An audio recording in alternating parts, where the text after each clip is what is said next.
And for those that are joining remotely, we're doing audio only, so you don't have to worry about video.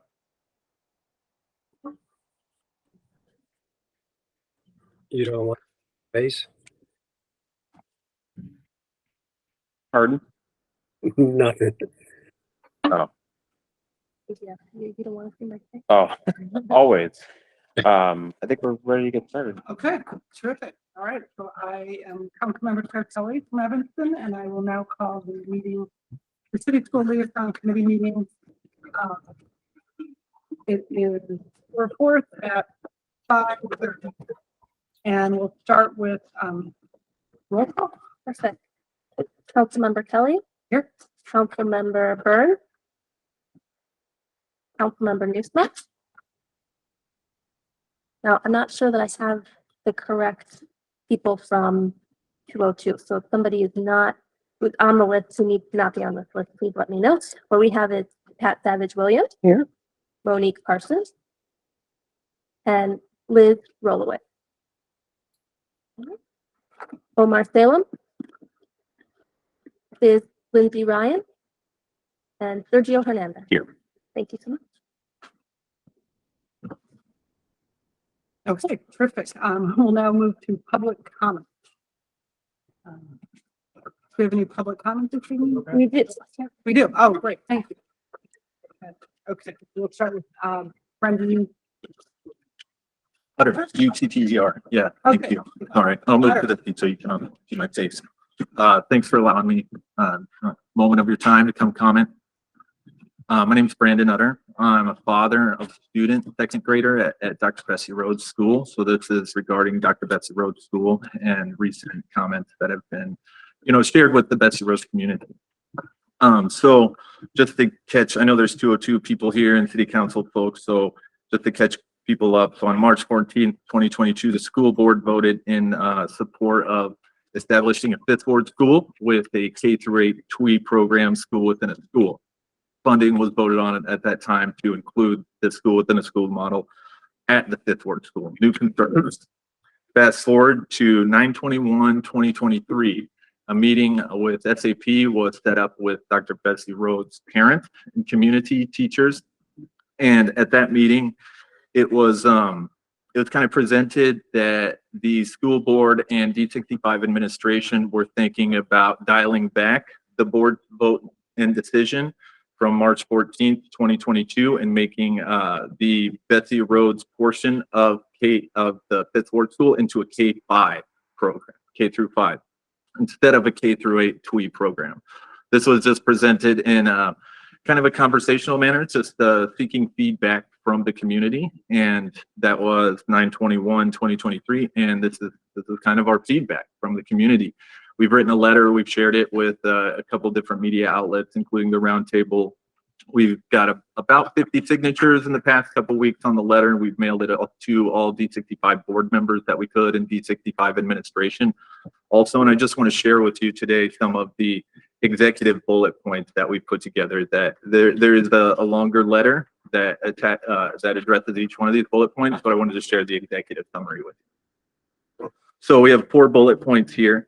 And number 1 is we are in support of the plan voted on by the school board on March 14th, 2022 to relocate Betsy Rhodes K-8 TWE program to the fifth ward school. Number 2, we believe that any major changes to that plan would require the same stakeholder process and board vote as the original plan. And in the board minute from that time, there's a blurb that says any substantial change from this vote, would require readdressing through the board process.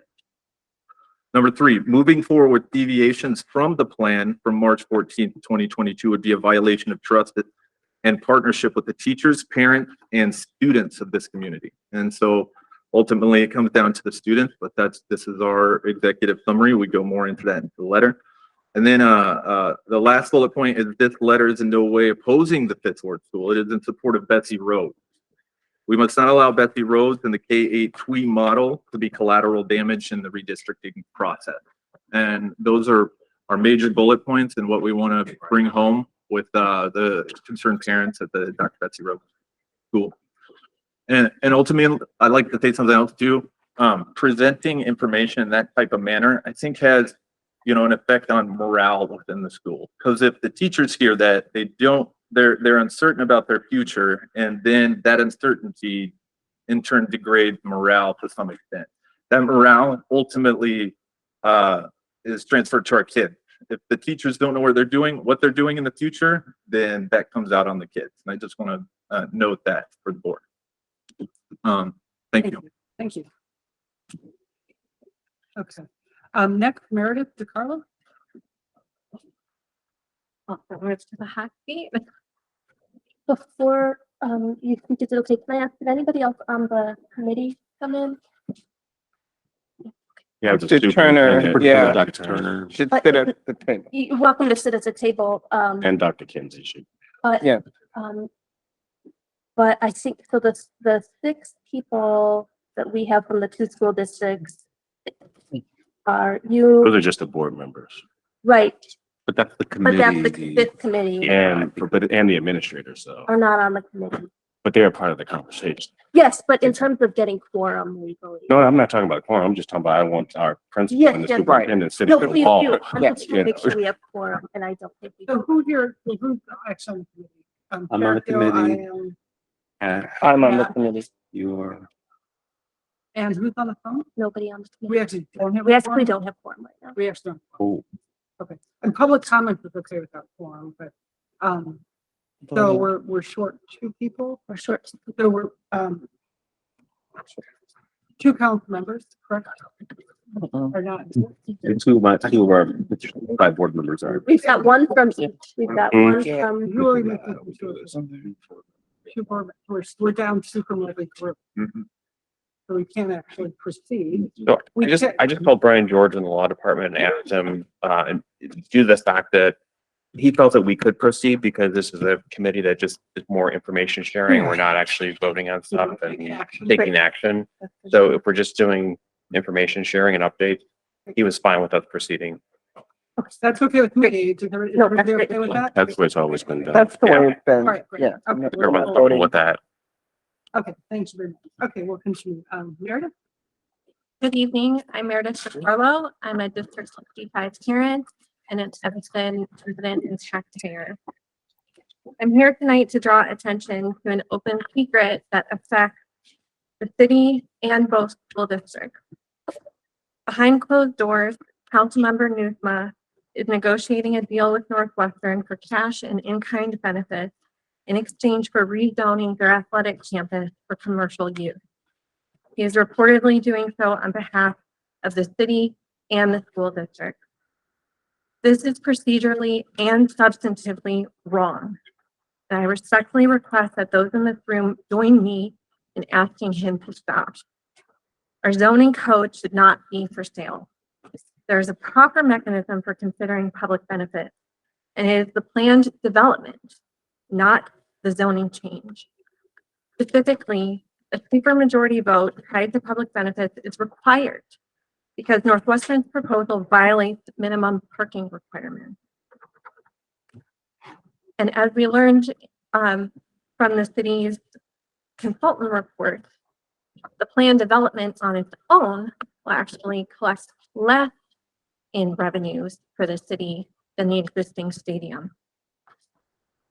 I hope that council will not squander the significant leverage of the supermajority in connection with the planned development by focusing only on the zoning change.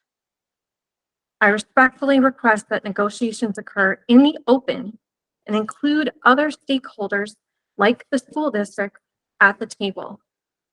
Failure to do so casts doubt on the legitimacy of the process and its outcome, particularly in light of Northwestern's recent payment to the private company Councilmember Newsma co-founded. As was made abundantly clear at last week's Land Use Commission hearing, Northwestern does not need a zoning change to fund its stadium rebuild. And if the city is looking for new ways to raise revenue for our city and schools, there are plenty of other ways to do so without Northwestern's agreement today.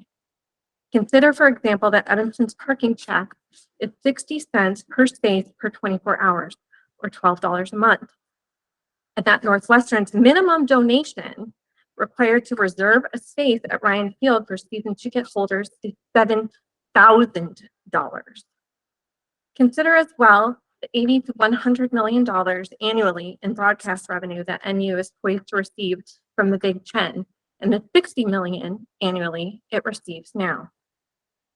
Please do your part to restore confidence in the integrity of our local institutions and secure the best outcome for our entire community. Take zoning off the table and support the community push for a community benefits agreement. Thank you. Thank you. Okay, any other public comment? Anybody who didn't sign up? Okay, that concludes the public comment. We'll now move to our new business items for discussion. First item is citywide violence prevention. City Manager Stowe, do you, or I don't know who would like to lead that discussion. Dr. Campbell, do you want to Sure. kick off the We can kick conversation? the conversation off. And I don't want to speak for 65, but I can try to summarize what I think is happening citywide, at least with the schools and the city. And Dr. Kenzie, please. I mean, it'd be great if you could be here with us.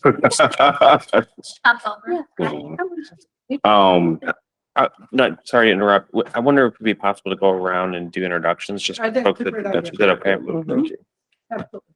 So Claire Kelly, council member from Evanston. Hi, Kenzie, Assistant Superintendent for the Culture State Fest. Pete Davis, Assistant Superintendent, Curriculum and Instruction, ETHS. Marcus Campbell, ETHS Superintendent. Pat Savage Williams, School Board for ETHS. Luke Stowe, Evanston City Manager. Allison Leipziger, staff here at the city. Andrew Williams, CFO for ETHS. Chase Hernandez, Board President at District 55. Dr. Angel Turner, I serve as the interim superintendent for the Evanston School District 65. Jeremy McCray, Youth and Family Services Division Manager for the City of Evanston. And we also have a couple folks, Mike, then Laura, then Jody, if you guys could introduce yourselves as well. Sure. Michael Rivera, Interim Administrative Services Director, City of Evanston. Laura Biggs, City Engineer for the City of Evanston. Jody Wright, Deputy Chief of Police, Field Operations. Thank you. So I'll just speak to the matter of collaboration that the school districts have been engaged in with the city and with the police regarding our youth in the city of Evanston. I think there's been a lot of collaboration with the school district and Parks and Rec and various agencies throughout the city to not just be responsive to the events that have been occurring in the city, the shootings that have been happening in the city, but also getting on the preventative side of that conversation as well. I think that the lines of communication that Chief Stewart has opened with the schools has just been incredible. And, you know, she's been forward thinking, she's been creative, she's been out of the box, so to speak, like doing things that we haven't traditionally thought of before. And she's been very present. And I think that that kind of trust and discourse and collaboration that's been happening on the EHS side and the District 65 side has just been tremendous. And I also think I have a meeting next week with Deputy Chief Wright also regarding various things that we're trying to collaborate on together. So luckily, we have the kind of goal, we have similar goals in mind that we definitely want to keep our students safe. And we certainly want to be proactive to address the needs of the kids that we know that are in crisis and what we can do. That we're separate entities and we have to work through data sharing and confidentiality and all of the consent stuff, which is a real challenge. But we're doing the best that we can to provide the kind of wraparounds for the families that we need it. There are families, there's 65 families, they're Evanston families. So we've been doing our best to collaborate together. But Dr. Kenzie, Dr. Turner, I don't know if you had anything to add, but you know, there's a lot happening in real time. Yeah, I mean, you said it all very well. I think I'll just add that emphasis on both that intervention, how are we all taking action and then communicating. We were at the, the wraparound efforts in terms of planning of bringing us all together and our commitment to how are we going to streamline that communication. And the responsivity, I have to say, is tremendous from the city, from agencies when events happen. And we all know what we want to do to prevent that, right? And I think we often say that we see District 65 doing tremendous things in responsivity to, right, crises, because the city doing that. But like ETHS, we excel at that. We don't want to excel at that. We want to excel in prevention and intervening earlier. So we want to continue on those efforts and really shoring up the wraparound. You know, it was such a huge group of people. You really all were there. So really excited about where that's going to take us from that preventative piece. And just want to continue to echo, the efforts that are being put forth in District 65, City of Evanston, and 202 have also a lot of efforts also into, Parks and Rec, all of them, and in looking at what career and opportunities there are for work. And that, students have said this to us too, is making a difference in terms of, I got a sense of purpose. I understand where I'm going, how I fit in. This is my path. And we want to make sure that we're continuing to build those preventative vehicles. Yeah. And that's just another example. And I want to say Audrey and Jeremy and others have been tremendous at case management. We're all case managing the same thing and having the same conversations. And so it's actually been a collaborative effort. Just very happy that we can keep those lines of communication open. Yeah, and I just want to echo, Chief Stewart has been amazing. Absolutely phenomenal. Very responsive.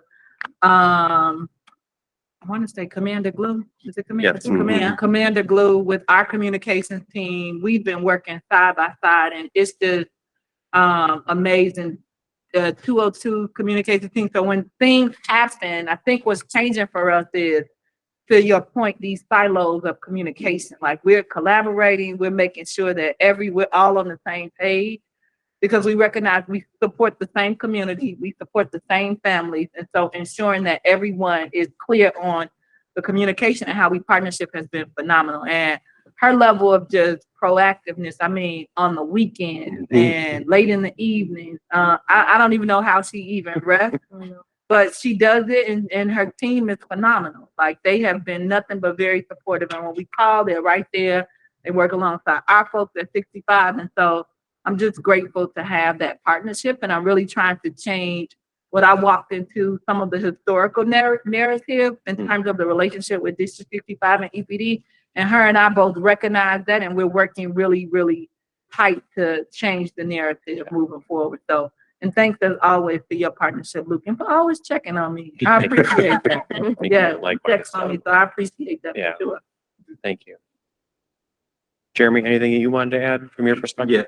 Yeah, I would just say that echoing what they did, I think partnership has been great on 202 and 65 side. I think we've been able to, kind of break down some doors, help our kids out in a different way, bring a different approach, like Mark said, just, stay forward with the kids, be honest with the kids about what's going on.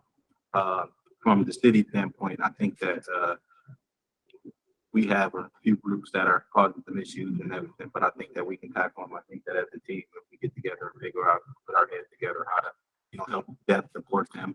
Our division has been reaching out outside of agencies to kind of help us out, to kind of break some things in, kind of negate some things that's happening. But the collective effort, I think, is huge. I haven't seen anything like this, I have my 10, 12 years that I've been here. So it's refreshing. I think it's great. The partnership, and I think we just got to keep the momentum, keep pushing, and kind of figure out a way to better help each other out. I think that, when we rely on one another, I think we can get a lot more done with just, again, working in silos. So from our aspect, we appreciate everything that's going on inside the school, being able to help out in any way that we can, being called upon, and just being there whenever it's needed. So, thank you. Major credit due to you and Audrey and your team. So thank you for that. And also just want to give a shout out to our school resource officers as well, Officers Hunt and Carmichael, who do a great job there as well. So DC Wright, is there anything you wanted to add? I don't want to prolong everything, the meeting, but just to echo what Dr. Campbell said, the relationship between EPD 202, and our outreach team has been phenomenal. Dr. Campbell mentioned the meeting that he and I are going to have next week, and I think that's an example of how we're identifying things and being proactive before these issues escalate and become a problem. Giving a lot of credit, in this forum to Jeremy and his outreach team. From a police department perspective, we try to take the back seat if we can, and not be present for some of these issues because we know that Jeremy and his outreach team they do a good job of mitigating and resolving a lot of the issues with the teams in the community outside of the school on a weekend. So whenever there is an issue, we are grateful for them that they can step in and resolve and mitigate a lot of these issues that may occur with just some outreach and some intervention. So much appreciation for them, as well as our school resource officers, as well as Luke mentioned. That's all. Thank you. Is there, as far as the public is concerned, to show the success in this collaboration in violence prevention metric going forward that we might be able to share out to show impact? Yeah, I think that's something we can definitely collaborate. Okay, all right, any other comment on this item? Okay, then we'll move on to 3.2, this board partnership.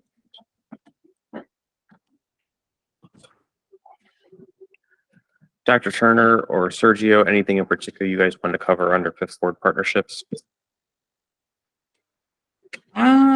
No, nothing, but our team is still working, in terms of with the new Fifth Ward School, just really trying to be thoughtful about, finishing up the design of it. And so no new updates at this point. But my team is working extremely hard, to ensure that we move the process along with the timeline that we have. And so I think those are all of the updates. Laura Biggs on the call. Anything that you wanted to add on that, or are we good? I'm sorry, I missed the question. Oh, we were just talking about Fifth Ward School. Did you have anything that you wanted to add to that, or are you all set? No, we've been meeting weekly and are coordinating right now. We are internally working on putting together comments on a memorandum of understanding to return back to the school district for their review. So it's ongoing. We've been reviewing their construction drawings, trying to figure out how everything coordinates with our Parks and Rec operations, as well as the actual physical infrastructure that's going in. Also, we have on and off been working with the school district on our Church Street pedestrian and bicycle improvement project that covers putting in bicycle and sidewalk improvements on Church Street between the west city limits and the high school at Dodge Avenue. And we'll also look at the north-south connection between Church Street and Dempster Street, which the current proposal requires us to utilize some of the property owned by District 65.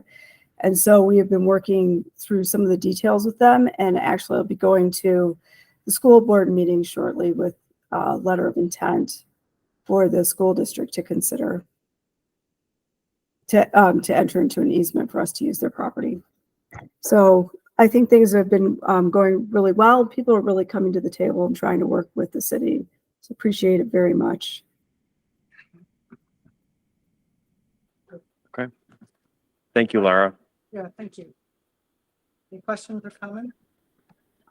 Okay. I think so. All right, great. We'll move on to 3.3, construction.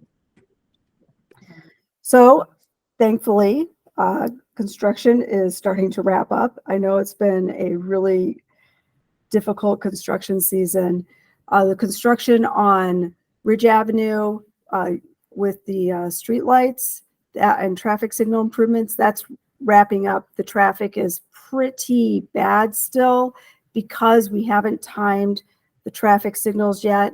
Once the new traffic signals with, there's a lot of new left turn lane arrows and things, once they get installed, we wait a week or two for traffic to settle. Then they go out and do traffic counts at all the locations. Then they retime the signals to account for the traffic. So that should be clearing up by the end of the year when we get the signals retimed, and traffic will flow better on Ridge Avenue. The water main projects on Dodge Avenue and Chicago Avenue have been pretty challenging. The Dodge Avenue is wrapped up. The Chicago Avenue project should be wrapping up within the next few weeks. And then one of our biggest projects on Oakton is still ongoing. We've had a lot of issues with material supply on Oakton. And so that has not been ideal. Everything was scheduled to happen by the schools before school started up because of issues, particularly with electrical equipment. There were a lot of delays that we weren't able to get everything done. So that is still ongoing. A lot of the work that remains by the schools is some of the crosswalks that have been put in are going to get color coded so they're more vibrant, and there will be LED signage installed. The flashing crosswalk signs that we have by schools will be installed there. And we have been, we're waiting on material supply issues. We anticipate particularly the crosswalk color coding will be installed on a day when school's not in session. Hasn't been determined if it's one of your days off or if it's going to be on a weekend yet. And then Green Bay Road water main was a big project, unfortunately, for Kingsley and Haven, but that stayed fairly close to schedule, and that wrapped up in a timely fashion. Are there any upcoming projects that we should be aware of in the districts? So the Green Bay Road project, the water main was the precursor to a streetscape project that is not going to start right away, but it is currently being designed. It will be bid next year, and it will start in spring 2025. And that is basically McCormick to the northern city limits. We will tear everything up. So we will be working to get that done when school's not in session. But we haven't had very good luck with our projects the last couple of years because we've had a lot of material and labor shortages that have been affecting things. So otherwise, the Church Street project is probably slated for construction in 2026. The Oakton project is going to go through part of the spring. There's a very long lead time for traffic signal work, traffic signal and electrical equipment still, as well as some of the street lights. So again, we're going to try to work to do that. We're going to try to do that work in a way that minimizes the impact to the schools, but that project's still going to be ongoing for a while. The animal shelter project is also, which is on Oakton, and doesn't necessarily directly affect the schools, but is there sort of messing with the traffic on Oakton at the west end, will probably be under construction through June because, again, electrical equipment delays that we've been experiencing. For now, I think that is the biggest things. Next summer in 2024, we hope to be under construction for the Safe Routes to School sidewalks. We'll be doing some sidewalk improvements around some of the schools. So we will continue moving forward on these things, but I don't think there's anything that's immediately going to start, just the stuff that hasn't finished yet. Okay. Thank you. Thank you, Laura. Councilmember Newsma, is right. Thank you. Hi, Laura, this is Jonathan Newsma. The crosswalk projects that you mentioned earlier, those are on the schedule for this year, just sometime this fall? Yes. The crosswalks are supposed to, on Oakton, by Chute and Dawes and Oakton School, are supposed to be done this fall. Chute and Dawes, because I'm thinking of a crosswalk in the 4th Ward at Greenleaf and Asbury that has been problematic, and someone in your department is on there, right? I will double check that. There has been some issue with getting the LED signs in, so we had hoped to do it this fall, and they might do part of it this fall, or they might do the whole thing this spring, but I'll check on what the status is. Thank you. Great, thank you very much. Any other questions or concerns? Yeah. I did want to, since we're talking about construction, Ryan Field kind of counts as the future construction. And I did want to propose that we have another city school liaison meeting sometime in the near future. On behalf of D65, I think, Tutu is welcome to join us, but really just, again, making sure that Northwestern is part of that conversation, so we can really see what they're planning and what that impacts, the impact of Ryan Field is going to be in regards to community benefits agreements, if they agree to one, what impact it'll have on D65. So it'd be a special meeting just dedicated to that Yeah. topic, and so probably a very loaded topic. I don't see a problem with that. I think that, I mean, I don't know if we vote or if you want to spearhead organizing, making, sending out the email to staff from the committee to set up and find the time for that. What I can do, I can reach out to folks who see what the interest is, and then see if we can try to schedule something soon. Who should I know? So Alvin, you help arrange this, right? Who is doing that on the school district? Lisa and Adila. Okay, so I'm not sure if our board is, we would need to talk to our board about. Yeah, we would have to, participating yeah, in that. if we would participate, yeah. Right. Okay, so then if you could reach out then to the staff members to each of the district and Mhm. city to see about finding a time for that first special meeting. Mhm. That sound all right, everybody? We can't vote because we're four, but Right. okay, all right, good enough. Okay, great. So you'll keep us posted on that, Sergio. Next item, 3.4, crossing guard. I think 65 requested this agenda item, right? Yeah, I just wanted to see, and again, one of the things as you understand, so in the past, we've split the cost, or we're currently splitting the costs around crossing guards. And the current deal that we have is that we are going to eventually pay for most of the salaries of our crossing guards. What we'd like to do is if we can try to reconsider that as to really see if we can extend our partnership in providing crossing guards mutually for our city residents during school hours. So that's kind of what I wanted to put on the table, is if there's a way that we could try to talk, maybe renegotiate that particular agreement around the cost of the shifting cost of crossing guards. So how does it stand now? The cost? Mike, you were integral in that discussion. Do you want to share the high level overview of that agreement? Sure. Good afternoon. Good afternoon, everyone. Mike Rivera. So we are basically in the second year of a 5-year plan with it's a cost sharing model with specifically with School District 65.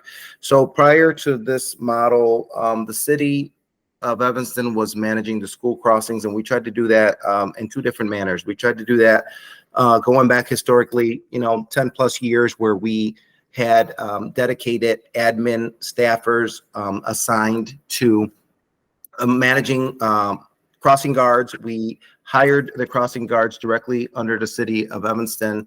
That staffer, along with the supervisor, was in charge of having the staff vetted, deployed, and then working through to make sure that the payroll was completed. They were showing up to work and were trained and things like that.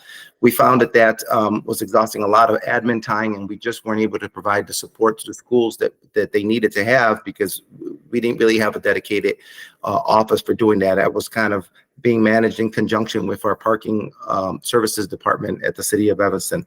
So it was just a function of that department.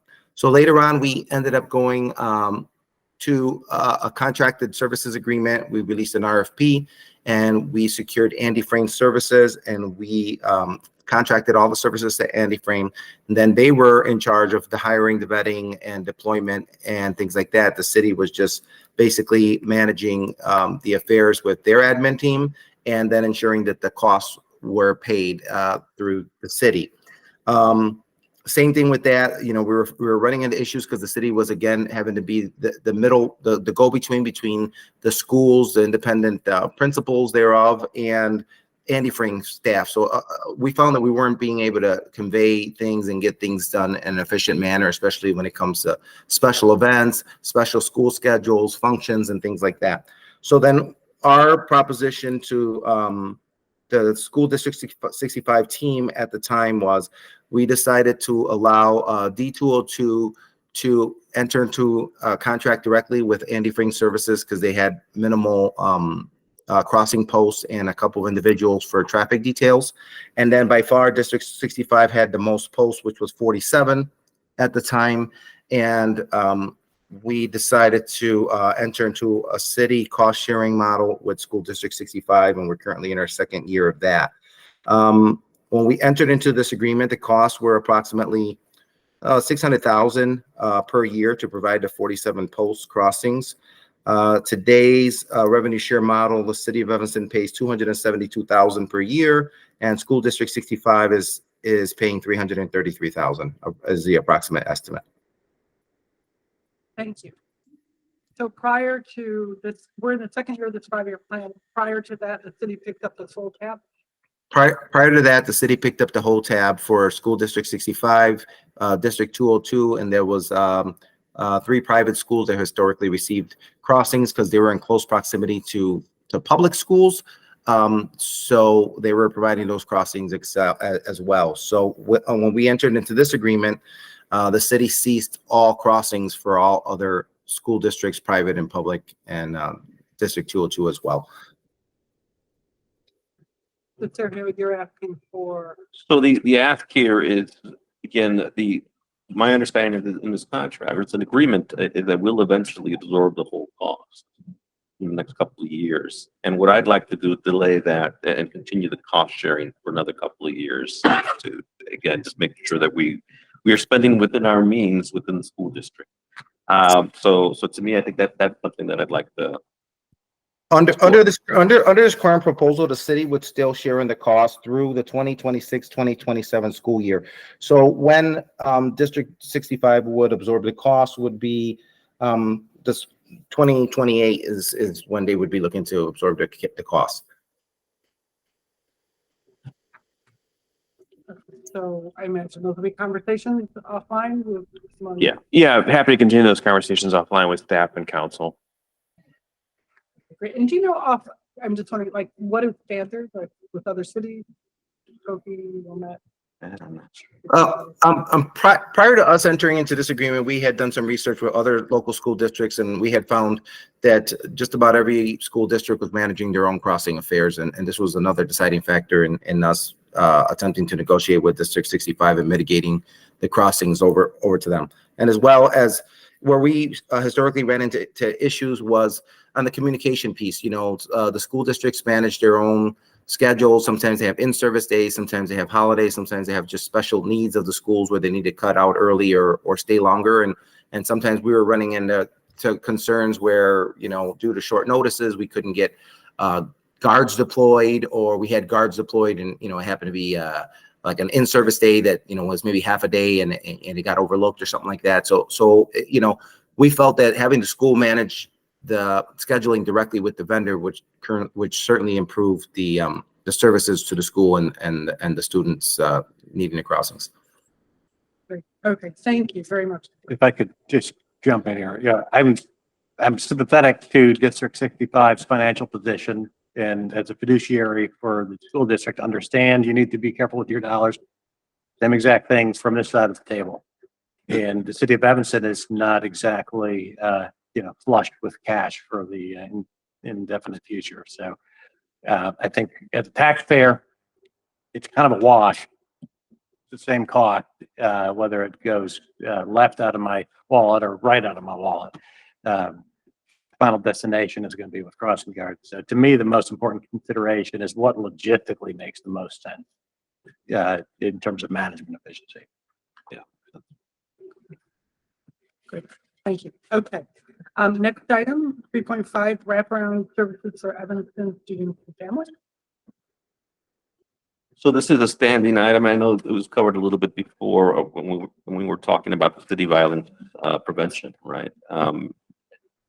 Part of that prevention is actually providing some of those wraparound services that students and families need. So, you know, my colleagues have always wanted to have this as a standing item on our agenda, city school liaison, given that again, we really want to try to get to root causes we're talking about in regards to what causes violence, right? Versus being reactive. So, you know, one of the things we'd love to see in this particular item is hearing from, you know, our staff is working with our students, and see, as well as our social workers, kind of to get the pulse of what our families are dealing with, right, in Evanston. That it, again, are the root causes for the citywide that will for violence or any other issues that families in Evanston might be dealing with, maybe with the affordability of housing, for instance, right? And the struggle to stay in the city if you're a working class person. So just wanted to note that, again, we don't have any particular report. We do have somebody, and I know there's been talk between the city and the school districts around, you know, those wraparound services, as well as working with our community-based organizations to kind of address some of these issues. I know on our end from District 55, again, we've contracted out family school liaison in our middle schools to work with our students who really need supports, not just students, because students are part of families and they're part of community, right? So really not just dealing with what's wrong with stigma, what may be happening, what might be some issues with that this family might be dealing with, and then making sure that our family engagement specialists are reaching out and connecting those families with the services they need in order for their child to succeed in their school. So just wanted to share that. Dr. Turner, Dr. Kinsey, you all were at the meeting that the city hosted.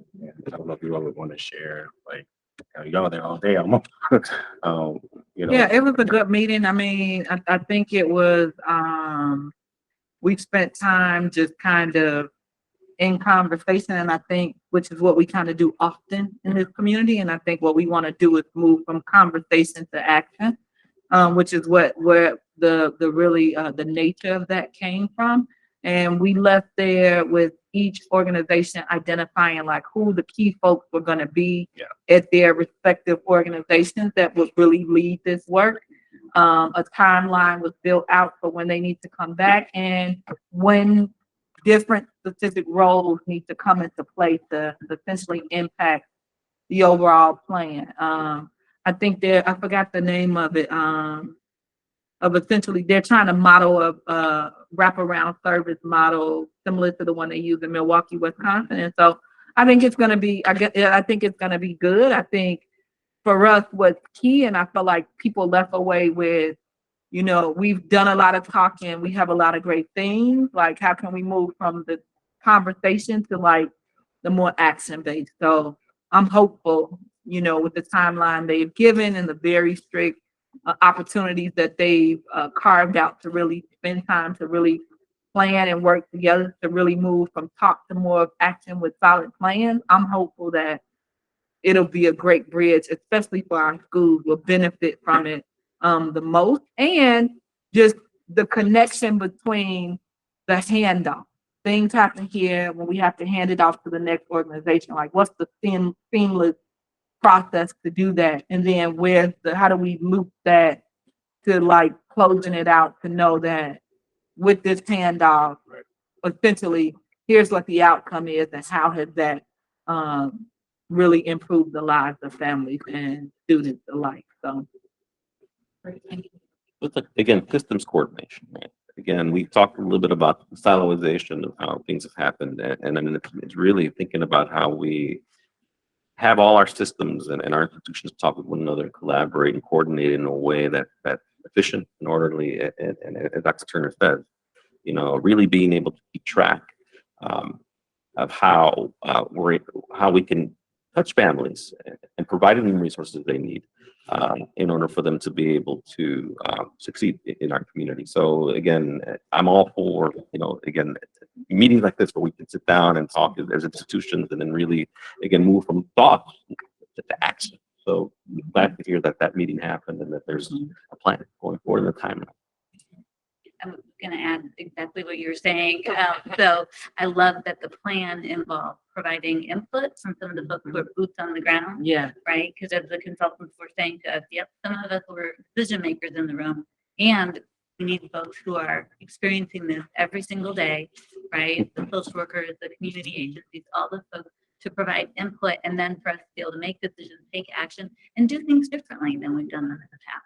Because we are so fortunate to have so many different resources, and yet this persists, which means we just need to do some of what's working and really change things up for the future. And so I'm excited about the action steps that they've laid forth too. So we're not just talking. Right. Agreed. So then my recommendation is that, again, since there's a timeline and there's a plan, so for this agenda item, as that unfolds, that timeline unfolds, having some of our social workers who are involved in that, or community organizations, or even folks from our respective districts or from the city, kind of chat a little bit about some of what they're seeing on the ground in regards to, housing affordability, food insecurity, things like that that are impacting our families. One of the things that we're starting to see in most school districts, I imagine, I definitely in District 65 is increased in homelessness.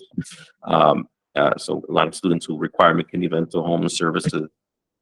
We also have an increase in multilingual students. So I know the migrant students that are coming are getting bused to Illinois, right? That is an issue that we're going to have to deal with and have to find ways to instead of being reactive, being proactive now to address these issues that are upon us. So my recommendation is, again, as an item that we can have some of these folks present and share with us as decision makers what's going on. I just wanted to echo Dr. Turner's comments. I think it was a good first start, a good conversation, but we all want to see more execution. That meeting was on September 12th. I think there was like 75 or so stakeholders. I think that the right people were in the room, but we need to move to the next steps. I think there are 3 additional meetings planned before the end of the year. You all hosted the meeting, right? City. We did, yeah. And we want to move to the next steps, right? And start executing. It's not really, well, wraparound is obviously important. I think that, and this may be a different conversation that we probably should have, but I think the alternative schools and individuals inside the alternative schools, I think we need to figure out a way to either get inside the alternative school, give them additional support. But we have about 10 to 12 kids that are in the alternative schools that are being let out pretty early. And I think that's a huge thing that we really don't see that is really affecting our community. If we have the kids that are causing the most issues out at 12 o'clock, 1 o'clock, I mean, that's a huge problem. Some of them have transferred. Yeah, and that too. They're not here anymore. And that too. But I think that we need to have some additional conversations with the parents to figure out if we can even keep them longer. I would even put our group up, my team up, to even create something where we can provide life skill groups, counseling, parenting sessions, anything that we can help provide so that the 10 or 12 kids that are having issues are not out at 11 o'clock and 12 o'clock causing the most trouble. Like today, we had kids out downtown Evanston at 10 a.m. causing issues in the store, rallying around doing things that they're not supposed to be doing.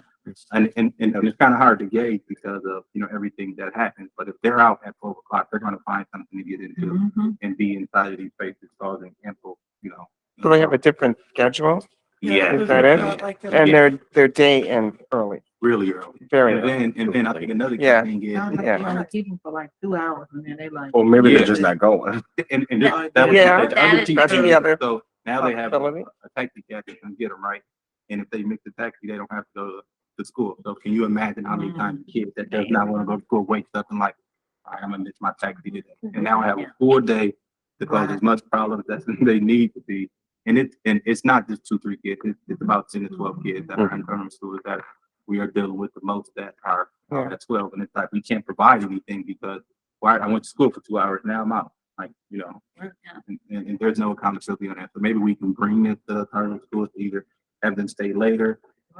We can even provide some additional stuff to have them stay later. But I think that is the key thing that can help the wraparound from us, because that kind of negating our wraparound from being as most effective as we could be, because it's hard to get to them. We are doing life skill group, but then we have 10 kids out, that should be in the light field groups, but they're out called initiative. I think we should bring that to the table with alternative schools and have some probably really quick. Jeremy, thank you for bringing that up. You beat me to the punch, actually. Because that's an issue, in downtown areas of the fourth ward. Councilmember Kelly, you might have heard, reports for downtown areas, of the first ward as well. I visited a bunch of businesses on Davis Street, last week, with a representative of downtown Evanston and some folks from the police department. There was more concern about these groups of kids than there were about homelessness and vagrancy and that kind of thing. So it occurred to me, like, my initial thought was these are D65 kids. Can we get our, robust social services from D65 involved? Turns out they're No. alternative schools. We're changing that narrative. It was Right. not D65. Right. Go on the record and saying that. So I was, I stand corrected. Yeah. So D65 has no role to play here since these kids are going to alternative school. What we have to be, yeah, Yeah, I think we've got. no, not always. Not all of them. Yeah, not always. Not always. So, I mean, we have to really be careful who we talking about, who we think we're talking about. Yeah. Right, And- exactly. And often, yes, and often, what, I don't know what you all are finding at 65, what we're finding is some of the students don't live in Evanston.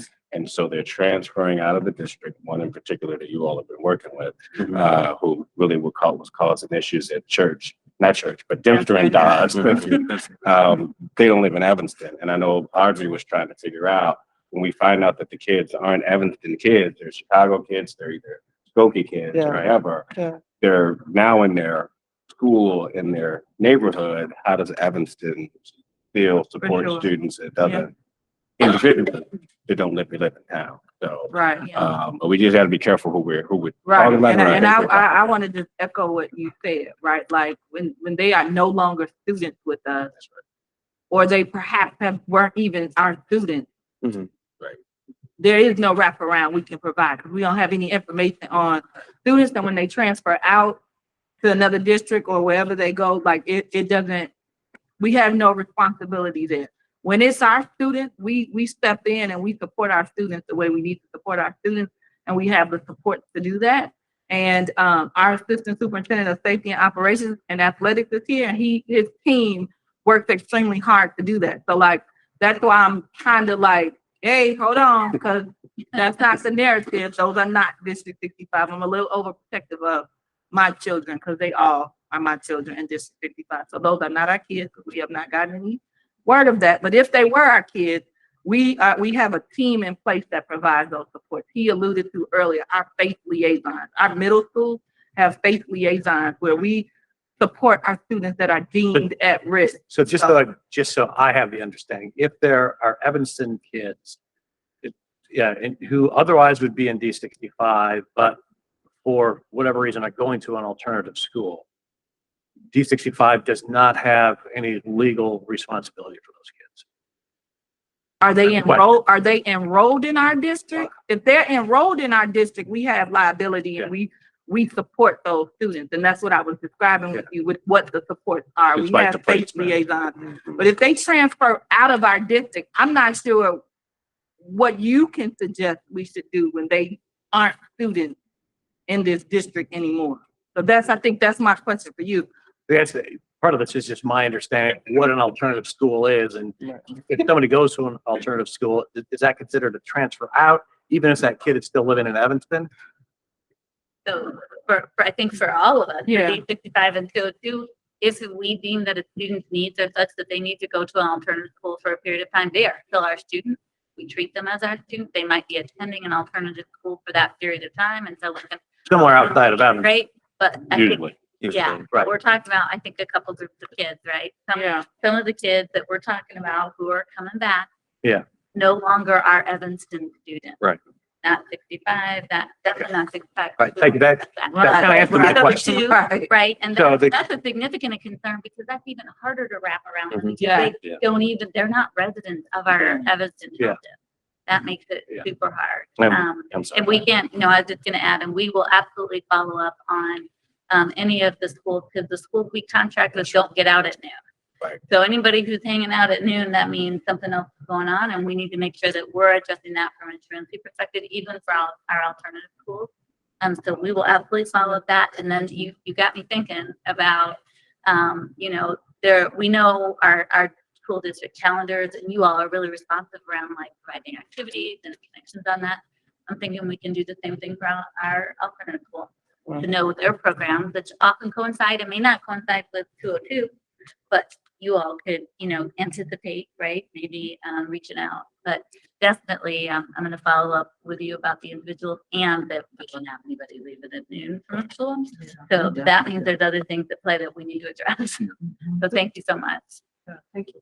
The high school alternative school on Hartree and Dempster. That is. Good day. that is Cool. the day Okay, school. so what time does that?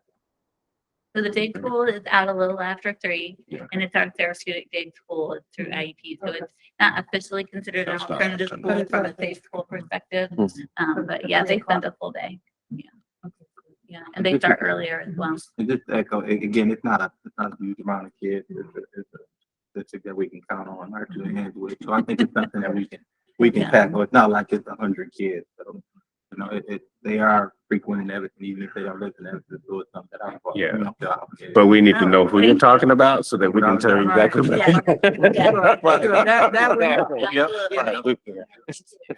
And does this need to be communicated to our police department? Or how should that, it should be? Nah, I mean. No. Yeah.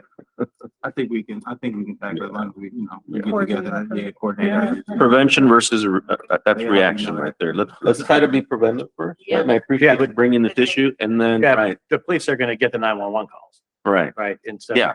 No, yeah. I think they need to be part of this conversation. And Newt, I think to your point, I think that they're on their radar. So Yeah, they certainly are. And so I want to make sure we're not siloing ourselves and, you know, keeping the police department out of this conversation. One youngster that's in town is not a District 65 student. He's coming all the way from the south side, and it's just the police are involved in this person's life a lot, right? I think this young person is 12 and has had a lot of difficulty in town. And yeah, but you would, if you saw the kid, you would think, oh, this kid is a District 50. Yeah, but they're not. Yeah. Thank you. Okay, next item 3.6, property assessment partnership. And the city manager, still would you want to? Sure, just briefly, Councilmember Kelly, just the other day, offered a suggestion or idea. I don't know what the past history is in Evanston. Basically, the idea is there may be cases where properties are not valued correctly and the EAV is too low, which ultimately then shortchanges District 65, 202, the city and other taxing districts. So Councilmember Kelly has suggested that we look into that further. I don't know if there's history with 65 and 202 contracting with services. I did call the village manager of Wilmette, who shared a law firm that does that service for the village of Wilmette. I think Wilmette Schools, Park District in Wilmette. And I think the idea is that if there's an EAV assessment that's lowered by more than 10%, then they review that, and they also kind of just audit in general. So I didn't know if that was potentially an interest for 65 and 202, and if that is, then maybe we could consider a cooperative agreement to pay for that jointly. And I think it also, I talked to a lot of assessors from throughout the country, because also the city is very high percentage of taxes on property.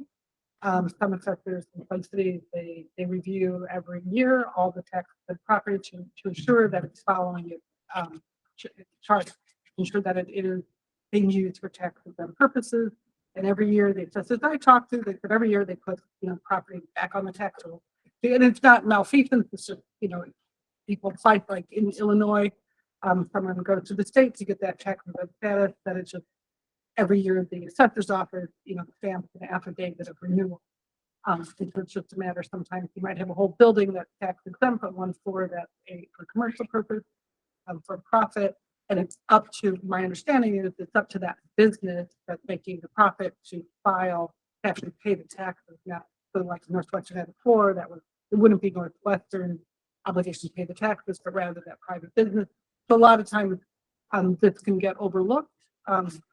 And so the thought is, a joint assessor or something along those lines, like the city managers have might be worth looking into, between those districts and the city, whether it's a consultant or someone who's hired. So essentially, this is just kind of an aggregated appeal. Not an appeal, more of an, sort of an assessor position, yeah, and then it would be. Yeah, Kind but of it almost does, like an ongoing audit. yeah, it doesn't change the levy though. It wouldn't change the levy, and it wouldn't change in what sense? It wouldn't change? Well, so from an individual property owner's perspective, they might pay a little bit more, a little bit. If there's a property that's been underpaying, this process would bring them up to speed. So I paid a little bit teeny less at my house. Correct. Right, Yes. so probably ultimately would have an impact for everybody to less or more. And so there'll be winners and losers in that process. But Right. I mean, if there's kind of, somebody but not paying it's any tax, revenue neutral from the perspective of the school districts in the city. right, likely for most homeowners it'd be a positive.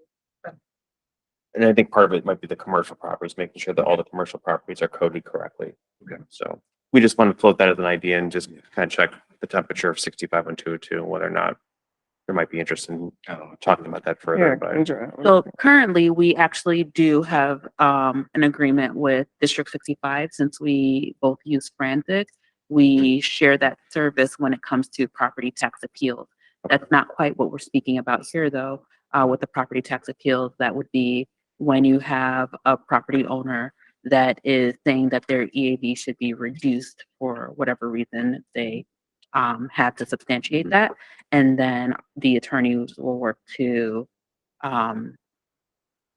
fact check that and to develop mitigating factors in order for us to possibly not be hit with as much of whatever the appeal started out as. So we are able to save that way, and we share the cost with District 65. So, if we were to go down this road, we could talk about, some cost sharing on that. But, I think we would have to flesh this idea out a bit more because, as was just stated, it doesn't change the amount that we're able to levy and the amount that we would be receiving ultimately. But it would be to the benefit of the community. So, right, understood. Right, in a sense, it could potentially, because if you're overall dropping folks levy, anyway, it gives you a little more possibility of increase in your overall levy. In other words, that people wouldn't feel the pain, so it would be, if you reduced overall the levy, say by 2 or 3%, based on bringing in additional revenue, that gives different taxing bodies a little more leeway to consider spending that they may not have considered before. if there is a difference between what they're levying and what they are able to levy. However, for taxing bodies such as District 202. Right, and you're District 65, capped, right, I understand. School Correct. districts are capped. School districts are capped. Okay. Any other questions, comments? Okay, then, being as there's no further business, the meeting is adjourned. Thank you all. Yeah, well, we